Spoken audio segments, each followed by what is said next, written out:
Hello दोस्तों, आज हम लोग पार्ट 12 करेंगे जिसमें उदाहरण नंबर 9 करेंगे।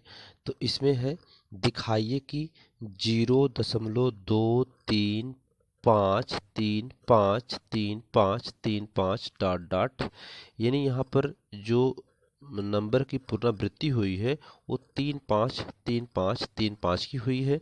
तो इसलिए यहाँ पर 3 और 5 पर बार लगाया गया है को P बटा Q के रूप में व्यक्त कर सकते हैं, जहां P और Q पूर्णांक है और Q naught is equal to 0, यानी Q 0 के बराबर नहीं है।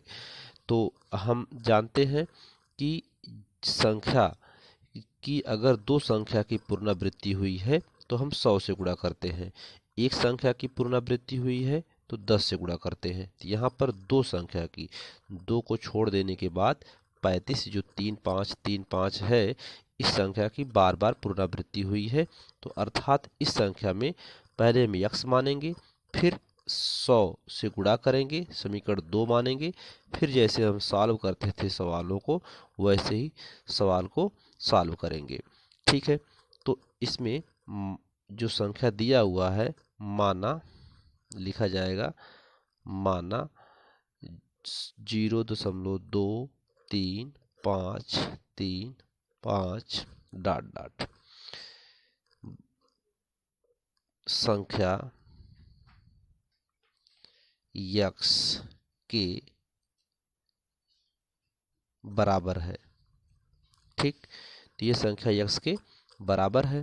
तो यहाँ पर लिख देते हैं x बराबर 0.23535 डॉट डॉट, समीकरण नंबर 1। ठीक है, अब समीकरण 1 प्राप्त हो गया तो समीकरण 1 में हम 100 से गुणा कर देंगे। समीकरण 1 में 100 से गुणा करने पर, तो 100 से गुणा करेंगे तो 100 गुणे x बराबर 100 गुणे 0.23535, ऐसे बार बार इस नंबर की पुनरावृत्ति होती रहेगी। ठीक है, तो इसको लिख सकते हैं 100 x बराबर, यहाँ हम 100 से गुणा करेंगे, 2 अंक यहाँ पर चला आएगा तो क्या बन जाएगा, ये हो जाएगा 23.5353 डॉट डॉट, समीकरण नंबर 2। ठीक, अब समीकरण 1 और समीकरण 2 मिल गया। अब समीकरण 1 से 2 को घटा देंगे तो समीकरण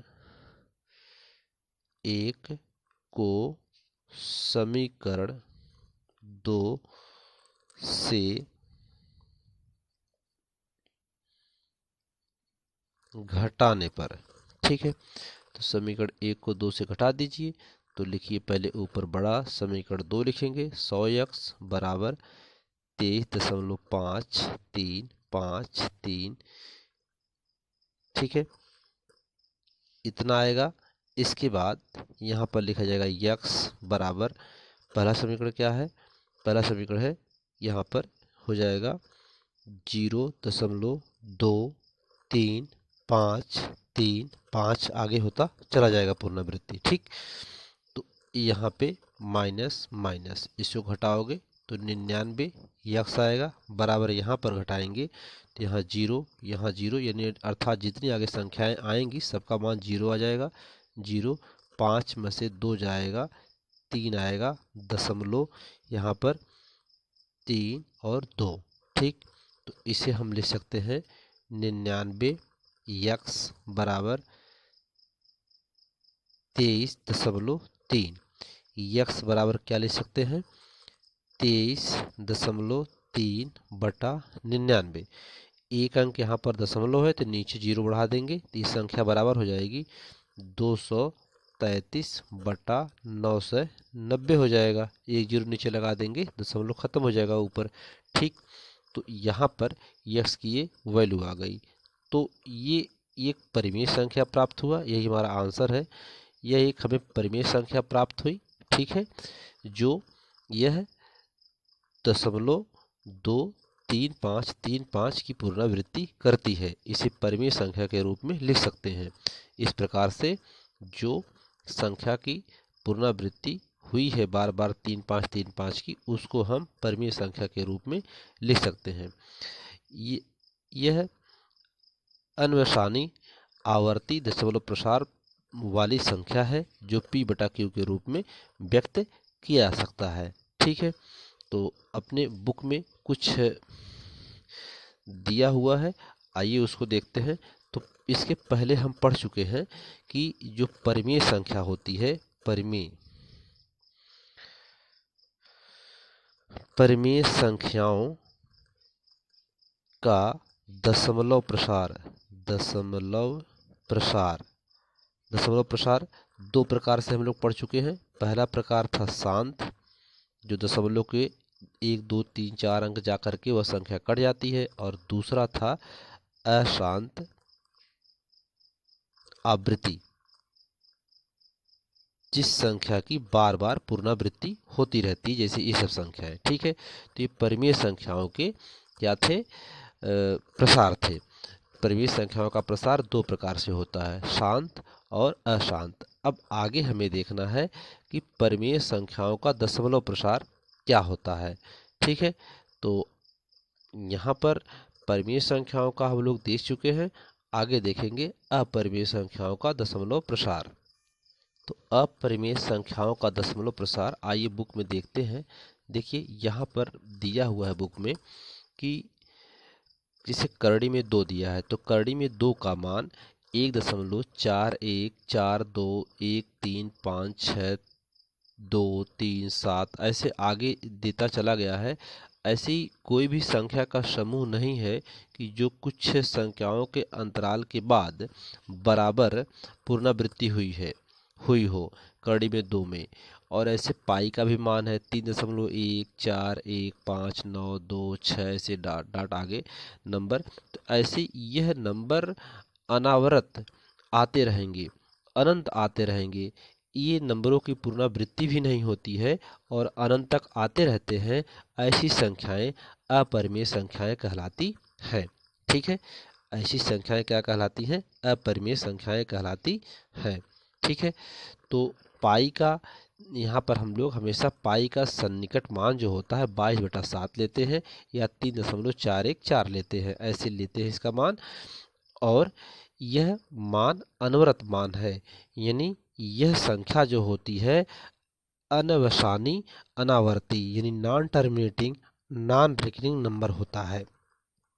यह संख्या हमेशा कभी भी पुनरावृत्ति नहीं होती है, अनंत तक ऐसे इसका भाग चला जाता है। इस संख्या पे कुछ वैज्ञानिकों ने अपना विचार दिया, इसमें दिया हुआ है, यहाँ आप देख सकते हैं आर्किमिडीज। ठीक है, आर्किमिडीज ने यूनान का प्रबुद्ध वैज्ञानिक आर्किमिडीज की वह पहला व्यक्ति था जिसने पाई के दशमलव प्रसार के अंकों को अभिकलन किया था।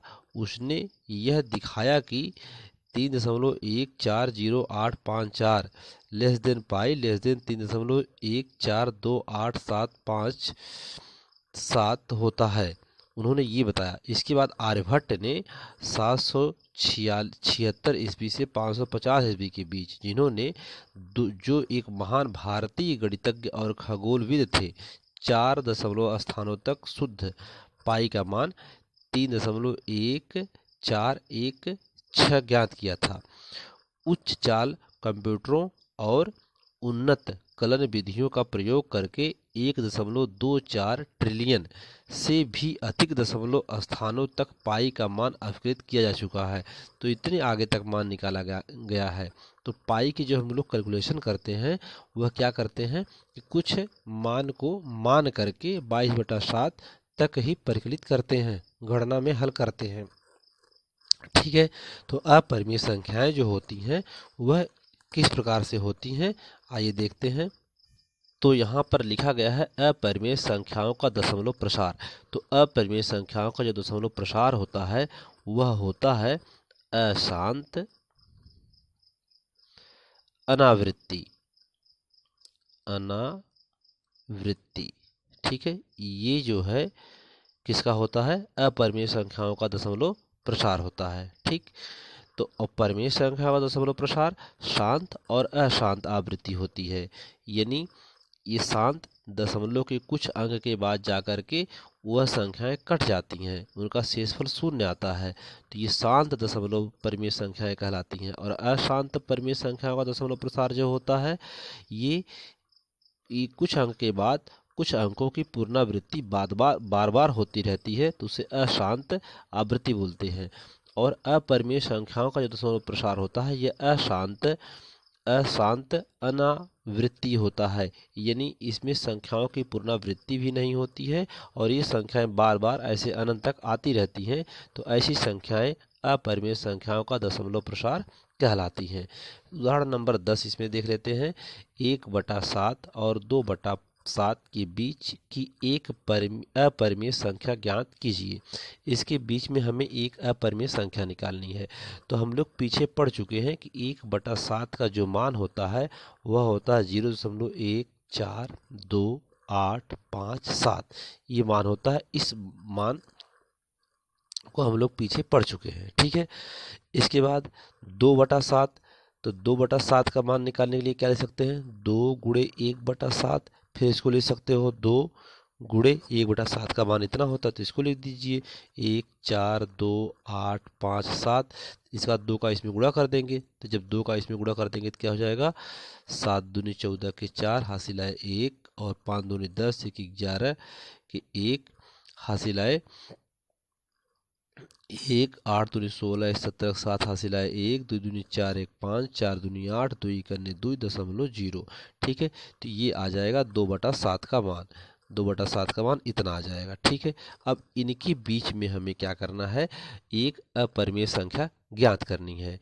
तो हम एक ऐसी संख्या ज्ञात करेंगे जो इन दोनों के बीच अनवसानी अनावर्ती यानी अशांत अनावृत्ति होती है।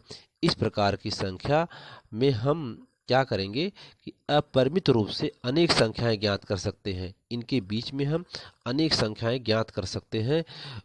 उस संख्या को हम अपने आप से ले सकते हैं। एक उदाहरण यहाँ पर जो हमारी बुक में दिया हुआ है 1501500, फिर लिखा 15000, फिर लिखा 15000, फिर आप ऐसे आगे बढ़ा सकते हैं, इसको ले सकते हैं 15 फिर 00000, ऐसे डॉट डॉट, यानी आप यहाँ देखेंगे कि किसी भी संख्या की पुनरावृत्ति नहीं हो रही है, ठीक है। ये संख्याएं अनावरत अशांत अनावृत्ति है। ये संख्याएं ऐसे अपरिमित रूप से आगे बढ़ती चली जाती हैं। और भी संख्या आप लिख सकते हैं 0.101110, या लिख सकते हैं 1111000। ऐसे बहुत सी संख्याएं हैं जो आप ऐसे अनवरत रूप से लिखते जा सकते हैं, ठीक है। अनवरत रूप से लिख सकते हैं जो ये संख्याएं अनंत तक जा सकती हैं। हम इस प्रकार से इसको लिख सकते हैं। ये संख्या इस तरीके से न हो करके दोस्तों थोड़ा सा गलती हो गई यहाँ पर, इसको आप ऐसे लिख सकते हैं 0.150110 या 110 या 11110 11110, ऐसे डॉट डॉट करके आप ऐसे भी पुनरावृत्ति कर सकते हैं संख्याओं का। ऐसे इनके बीच में कुछ भी संख्याएं अपने मन से आप लिख सकते हैं जो इन संख्याओं के बीच की संख्या होगी, ठीक है। तो उम्मीद करते हैं कि आपको यह उदाहरण समझ में आया होगा, लेक्चर पसंद आया होगा। इसके बाद हम एक्सरसाइज के सवाल करेंगे 1.3 के। धन्यवाद दोस्तों। इस वीडियो में गणित कक्षा 9 NCERT पर आधारित करवाया जा रहा है, और आपको यदि वीडियो अच्छा लगे तो प्लीज़ लाइक, सब्सक्राइब और शेयर करें। धन्यवाद।